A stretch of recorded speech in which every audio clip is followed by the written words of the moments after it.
નીટની પરીક્ષા પહેલા પૈસા લઈને નીટમાં ઊંચું મેરિટ મેળવવાનો દાવો સામે આવ્યો છે। 75 લાખથી 1 કરોડમાં માર્ક્સ આપવાનું ષડયંત્ર ચાલી રહ્યું હતું।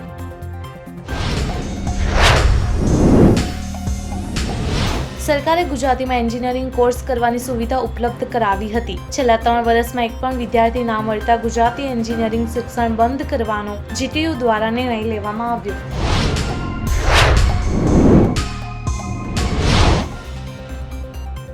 રાજકોટ જિલ્લામાંથી 4 પાકિસ્તાની અને 6 બાંગ્લાદેશીઓની પોલીસે ધરપકડ કરી છે। પોલીસે તમામની પૂછપરછ કરી રહી છે।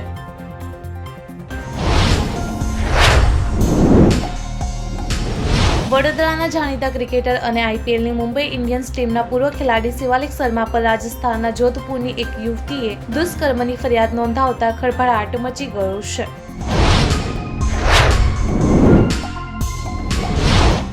ભારતે પાકિસ્તાન ઉપર વધુ એક સ્ટ્રાઇક કરી દીધી છે। મોદી સરકારે પાકિસ્તાન સાથેના વેપાર ઉપર બ્રેક મારી દીધી છે। સરકારે પાકિસ્તાન સાથે થતા આયાત નિકાસ ઉપર પ્રતિબંધ મૂકી દીધો।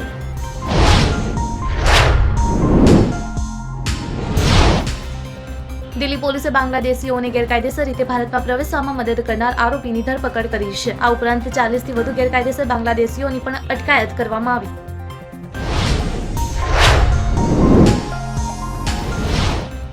હિમાચલ પ્રદેશના સિમલામાં સ્થાનિક અદાલતને સંજોલીને મસ્જિદને સંપૂર્ણ ગેરકાયદેસર ઠેરવી છે અને તેને તોડી પાડવાના આદેશ આપ્યા છે। આ ચુકાદાને પગલે સિમલાના હિન્દુઓનો વિજય થયો છે।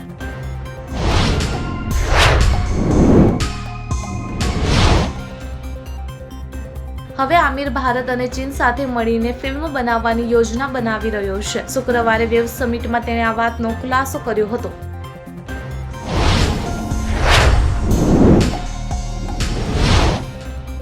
ભારત સાથે વધતા તણાવ વચ્ચે પાકિસ્તાને શનિવારે દાવો કર્યો હતો કે તેણે 450 કિલોમીટરની રેન્જ ધરાવતી સપાટી પર પ્રહાર કરતી બેલિસ્ટિક મિસાઇલનું સફળતાપૂર્વક પરીક્ષણ કર્યું છે।